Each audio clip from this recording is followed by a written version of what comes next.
Halo, selamat pagi pemirsa. Senang sekali hari ini bisa berjumpa lagi di program Ayo Sehat, tentunya dengan sejumlah informasi dan inspirasi seputar dunia kesehatan. Tidak lupa, saya mengingatkan kepada pemirsa di rumah untuk tetap menjaga protokol kesehatan dan semoga pandemi COVID-19 ini bisa kita lewati bersama. Hari ini, pemirsa kita akan berbincang mengenai penyakit tidak menular. Namun ternyata perempuan sangat beresiko terhadap penyakit ini, yakni gangguan pada kelenjar tiroid.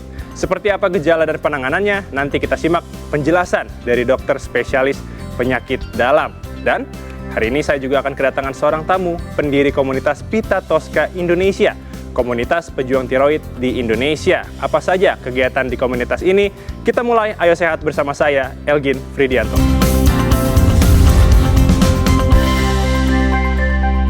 Pemirsa, produksi kelenjar tiroid yang berlebihan ataupun kekurangan ternyata berakibat buruk pada tubuh kita. Gangguan tiroid dapat berkisar dari gondok kecil yang tidak berbahaya sampai kanker yang mengancam jiwa. Lantas, bagaimana deteksi dini gangguan pada kelenjar tiroid? Berikut informasinya untuk Anda. Kelenjar tiroid sangat berperan penting dalam sistem metabolisme tubuh. Kelenjar ini memproduksi hormon penting yang ketika bermasalah, maka kinerja organ tubuh dapat terganggu. Kelainan kelenjar tiroid dapat berupa kelainan bentuk, fungsi, atau kombinasi keduanya. Kelainan bentuk dapat ditandai munculnya benjolan pada leher. Kondisi ini bisa tidak berbahaya, namun tak sedikit pula menjadi ganas. Sementara, kelainan pada fungsi dapat berupa produksi hormon yang berlebih. Akibatnya, energi yang cepat akan membuat tubuh mudah lelah. Kondisi ini dikenal dengan hipertiroidisme. Namun sebaliknya, saat kelenjar tiroid memproduksi terlalu sedikit hormon, tubuh akan kekurangan energi dan mudah lemas. Kondisi ini disebut sebagai hipotiroidisme. Meski tidak menular, namun penyakit tiroid menepati penyakit metabolik kedua terbanyak setelah diabetes mellitus. Indonesia sendiri merupakan negara tertinggi di Asia Tenggara dengan sekitar 17 juta warga atau 6,5% penderita gangguan tiroid. Data menunjukkan, 1 dari 8 perempuan pernah mengalami masalah di kelenjar tiroid. Namun tak hanya kaum hawa, risiko gangguan tiroid juga terjadi pada seseorang dengan usia di atas 60 tahun, memiliki keluarga dengan penyakit tiroid, riwayat menderita penyakit kronis seperti diabetes atau penyakit autoimun, pernah menjalani pengobatan dengan iodium radioaktif, menjalani operasi tiroid, dan pernah menjalani radioterapi pada dada. Lantas, bagaimana mengetahui ciri dari gejala gangguan tiroid? Selain pembesaran kelenjar tiroid, penderita hormon tiroid berlebih atau hipertiroidisme biasanya mengalami tremor atau tangan gemetar, detak jantung yang berdebar, gangguan kecemasan, nafsu makan yang bertambah, namun mengalami penurunan berat badan, kesulitan tidur, keringat berlebih, dan mudah lelah. Sementara itu, penderita hormon tiroid yang sedikit biasanya mengalami rasa kantuk atau mudah letih, mudah lupa, merasa kedinginan, nafsu makan yang memburuk, kulit kering dan rambut yang kasar, hilang ingatan, hingga melambatnya aktivitas mental dan pemikiran. Lantas, bagaimana cara yang tepat menangani gangguan tiroid ini? Yuk, langsung kita simak bersama di Ayo Sehat. Pemirsa, sebelum membahas gangguan tiroid bersama dokter spesialis penyakit dalam, sudah hadir bersama saya pendiri komunitas Pitta Tosca Indonesia, Astriani Dwi Aryaning Tias melalui sambungan Zoom. Selamat pagi, Mbak Astri. Halo, selamat pagi Mas El. Bagaimana kabarnya, Mbak? Sehat. Alhamdulillah pagi ini saya baik, sehat selalu. Semoga juga sehat selalu ya. Amin. Nah, Mbak Astri, sebelum berbincang mengenai komunitas Pitta Tosca, Mbak kan juga pernah Mbak adalah penyintas. Bisa diceritakan nggak waktu perjuangan saat melawan gangguan tiroid? Baik, terima kasih Mas El. Jadi memang betul saya adalah penyintas dari kanker tiroid lebih tepatnya. Waktu itu gejalanya muncul di tahun 2011. Jadi saya sudah istilahnya survive selama 10 tahun kurang lebih. Dan diagnosisnya tegak di tahun 2014. Hasil patologi anatomi memang menyebutkan saya penyintas kanker tiroid yang sudah metastasis ke kelenjar getah bening. Waktu itu kategorinya sudah yang high risk ya, seperti itu. Oke, baik-baik. Nah, komunitas Pita Tosca Indonesia ini itu apa sih, Mbak? Dan boleh nggak sih dijelaskan apa saja kegiatan yang dilakukan di komunitas Pita Tosca? Baik, nah jadi berangkat dari pengalaman saya sebagai seorang penyintas atau survivor kita sebutnya ya, lebih familiar dengan sebutan tersebut. Jadi saya waktu itu di tahun 2013-2014 itu masih belum banyak informasi, masih belum mendapat banyak informasi terkait dengan kelenjar tiroid gitu. Jadi ketika saya mencari tahu informasi tersebut itu minim sekali informasinya, sehingga pengalaman saya sebagai seorang survivor mulai dari pertama kali harus memeriksakan kemana, kemudian harus apa tindakan selanjutnya seperti melakukan cek lab, USG, kemudian lanjut ke sidik tiroid, kemudian lanjut lagi ke penanganan yang lebih komprehensif seperti operasi, dan ternyata gangguan tiroid itu tidak hanya kanker tiroid. Jadi bermacam-macam, dan itu informasinya hanya saya dapatkan di ruang konsultasi ya.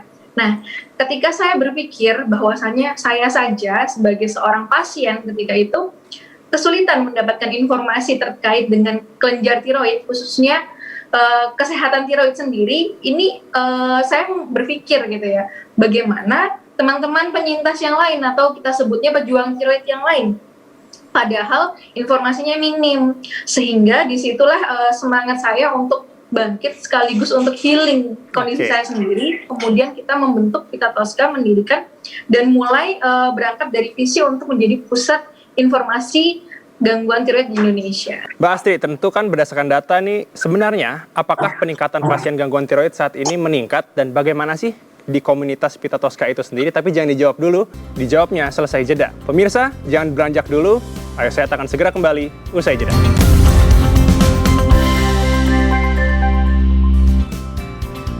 Kembali lagi di Ayo Sehat, masih terhubung dengan Mbak Astri dari Pita Tosca Indonesia. Sekarang di sebelah saya sudah ada Dr. Indra Wijaya selaku dokter spesialis penyakit dalam. Selamat pagi, dokter. Pagi, ya. Berjumpa lagi kita di program Ayo Sehat. Bagaimana kabarnya hari ini? Sehat. Mantap. Nah, pemirsa, perlu menjadi informasi bahwa Dr. Indra dan juga seluruh kru yang bertugas sudah melaksanakan protokol kesehatan yang ketat dan juga sudah melakukan tes terhadap COVID-19. Nah, dokter, kita langsung saja ke pertanyaan mengenai pasien dengan gangguan tiroid. Akhir-akhir ini, apakah ada peningkatan? Oh ya, betul. Jadi penyakit tiroid ini kalau saya lihat ya, dari tahun ke tahun sebelumnya itu mengalami peningkatan, betul. Nggak hanya Indonesia, tapi di seluruh dunia juga terjadi peningkatan. Ya. Oke. Betul. Nah, biasanya mereka ini berobat dalam kondisi seperti apa, dok? Nah, Apakah tahap awal atau udah parah? Ya, tentu bervariasi ya. Kalau pasien datang ke prakteknya dokter, dia bisa dari tahap awal, baru bergejala misalkan, atau memang sudah lama tidak tahu sakitnya, akhirnya kontrol ke dokter atau berobat ke konter sudah dalam tahap yang lanjut ya. Jadi bervariasi sih, baik. Nah, sekarang saya mau ke Mbak Astri. Mbak Astri, sebenarnya di Pita Tosca ini untuk penambahan pendampingan apakah ada? Karena kan tadi kata Dokter Indra untuk jumlah pasiennya ini cukup banyak. Apakah di Pita Tosca ada penambahan? Bagaimana? Iya, jadi memang betul seperti kata Dokter Indra bahwasannya dari sisi pasien sendiri, pejuang tiroid itu mengalami peningkatan. Jadi yang bergabung ke komunitas Pita Tosca saat ini sudah mencapai sekitar 2.200-an orang. Nah, itu juga tidak hanya pasien, namun juga ada caregiver dari keluarga pasien ataupun pasangan dari si pejuang tiroid itu sendiri. Oke, baik. Nah, terakhir nih Mbak Astri, mungkin apa pesan dari Mbak Astri bagi penderita gangguan tiroid? Silahkan. Baik, nah sekarang ini kita sebutnya bukan penderita lagi karena penyakit tiroid ini adalah penyakit yang lama atau kita sebutnya long time disease atau penyakit kronis seperti itu. Nah, kita sebutnya adalah pejuang. Kita memperjuangkan hal yaitu kesehatan tiroid kita, kesehatan diri kita, karena kelenjar tiroid ini adalah suatu kelenjar yang fungsinya sangat vital seperti itu ya, karena berpengaruh kepada metabolisme tubuh. Oleh karenanya, setiap pejuang tiroid di Indonesia, you're not alone. Kita hand in hand together, kita bersama-sama untuk selalu fokus pengobatan medis, untuk selalu tetap berobat. Kemudian gangguan tiroid ini bisa tertangani asal kita mampu berdamai dengan diri kita sendiri, dan kita harus yakin akan pengobatan medis supaya kita semakin sehat dan bisa beraktivitas sebagai pejuang tiroid dengan normal yang baru. Baik, terima kasih Mbak Astri. Sampai jumpa lagi. Semoga dalam keadaan sehat terus ke depannya. Nah, Baik, terima kasih. dokter, sebenarnya gangguan tiroid itu apa sih? Ini bisa dijelaskan nih untuk pemirsa Ayo Sehat di rumah. Silakan. Ya, sebenarnya gangguan tiroid itu dibagi menjadi dua secara umum ya, secara umum. Saya buat simpel aja. Yang pertama itu gangguan fungsional, gangguan fungsi hormon. Jadi itu yang kita sebutkan kalau hormonnya berlebihan kita sebutnya hipertiroid. Kalau hormon tiroidnya kekurangan atau rendah kita sebutnya hipotiroid. Oke. Nah, jadi itu gangguan fungsi. Artinya fungsi hormonnya entah kekurangan atau kelebihan. Ya kalau normal kita sebutnya euthyroid. Jadi bisa hiper, bisa hipo, bisa euthyroid juga. Itu gangguan fungsi. Yang kedua itu gangguan struktural. Baik. Apa tuh struktural? Struktur, bentuk, ya. Jadi ada benjolan, ya, ada nodul, kita sebutnya nodul, ya, benjolan di leher, di kelenjar tiroid. Nah, itu gangguan struktural. Tentunya benjolan ini banyak klasifikasinya lagi. Ini tumor jinak atau tumor ganas disebut cancer, ya, seperti tadi Mbak Astri yang sebut Pita Tosca. Kemudian juga atau kista. Kista itu suatu benjolan dalamnya ada cairan. Kista pun masih dibagi lagi. Kista murni, simplex, kista kompleks yang campuran sama sekat-sekat maupun ada masanya ya. Nah, jadi secara umum dibagi menjadi dua, secara umum ya. Fungsional, struktural. Oke, baik. Nah, Dok, ini kan untuk yang benjolan, ini kan terlihat tentunya ya. Betul. Tapi untuk yang tidak terlihat, cara mendeteksi awal, ya. Bagaimana, Dok? Ya, ini yang kadang-kala agak susah ya bagi teman-teman, maksudnya dari masyarakat ya. Maka dari itu kita perlu belajar ya mengenai edukasi penyakit ini ya. Salah satunya dari topik materi kali ini. Karena banyak sekali yang ke saya itu sudah telat ya, sudah 4 bulan, 6 bulan nggak tahu sakit apa, bahkan sampai setahun ya, setahun dia sudah berobat kemana-mana bahkan nggak ketemu. Ternyata tiroid, ya kasihan ya. Makin lama ketemu makin panjang komplikasi.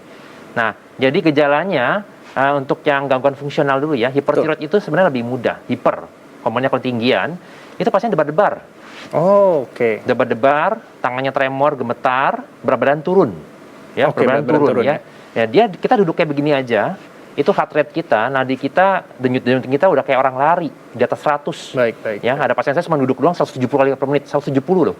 Sampai 200 juga ada, sampai masuk UGD akhirnya. Betul. Nah, kita normalnya kan di bawah maksimal 60 sampai 90 lah ya. Itu kan heart rate normal. Jadi coba periksa heart rate-nya berapa pada saat istirahat, resting heart rate namanya ya. Jadi ada berdebar, kemudian tremor, tangannya bisa gemeter, berat badan turun. Nah, itu ini kemungkinan Anda harus periksa. Saya menghadap hipertiroid bukan. Nah, karena banyak orang ini kanker bukan, TBC bukan ya, karena berat badan turun kan. Ternyata tiroid. Nah, ini banyak yang nggak tahu. Hipotiroid itu kebalikannya. Ya, kebalikannya, nadinya lambat. Oke. Bisa konstipasi, nggak pup sampai 1 minggu. Berat badannya naik. Ini kok saya nggak makan sedikit kok berat badan naik terus ya, terus lemes. Kenapa? Karena hormon tiroid hormon metabolisme.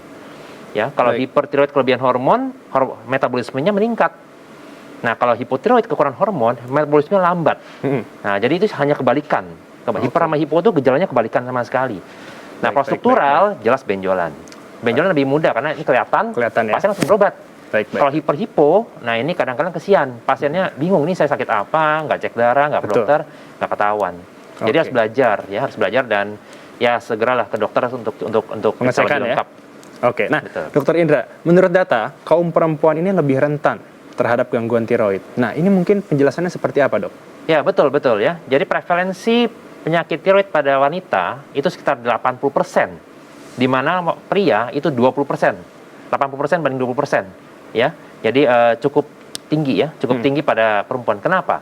Ya ini banyak juga para peneliti, para dokter ya meneliti, walaupun sampai sekarang belum menemukan jawaban yang lebih komplit ya, tapi setidaknya mereka sudah menemukan bahwa ada hubungan dengan kromosom XX.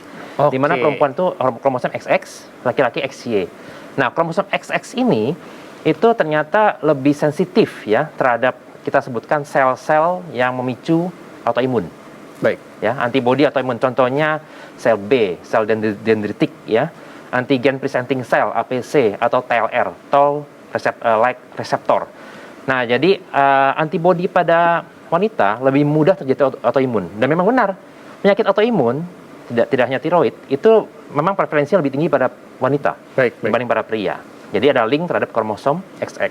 Ya. Oke, baik. Nah, dok, tentu kan pemirsa juga ingin tahu, benarkah jika terkena gangguan tiroid ini artinya harus mengalami pengobatan seumur hidup? Tapi jangan dijawab dulu, dok. Ayo Sehat akan segera kembali usai jeda.